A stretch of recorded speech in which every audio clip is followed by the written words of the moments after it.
Estamos aquí en el Liz Hotel, un loft motel por lo que yo creo, por lo que parece. En la recepción hay un cristal que tapa la altura de la cabeza, entonces entre el recepcionista y el cliente pues no se ven las caras si no quieren. Bueno, este es el baño. No entro porque no tengo los zapatos puestos y me paso. Combate estilo japonés, un espejo bien grande, la ducha sin cortina ni nada, aquí da igual, se salpica uno y quizás eso es un jacuzzi o al menos los chorros del jacuzzi. Lo voy a probar ahora, acabo de llegar y lo probaré. Estoy cansadísimo, son las 11 de la noche pasadas. Aquí tendría que cambiarme los zapatos, pero he pasado ya. Paso olímpicamente.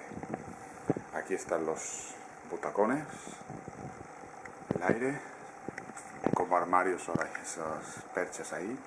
Ya veremos qué hago. La cama, la ventana, que todavía no se ve nada, pues está oscuro, pero no creo que dé a la calle. Por eso pienso en lo del Love Motel. Y aquí lo bueno, que es lo único que me gusta, con la nevera, el ordenador, como se ve,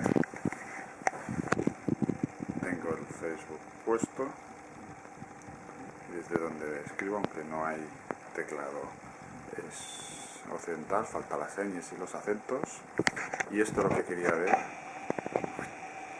Pedazo pantallón donde puedo ver, aparte de la tele, puedo tener internet, y por eso puede que me haga por las noches algún que otro internet TV. También tiene un DVD, supongo, y un servicio de películas que aún no sé si es gratuito o no, que se puede ver, supongo, en esta pantalla también. En inglés, hay películas americanas que estarán, supongo, en inglés con subtítulos en coreano.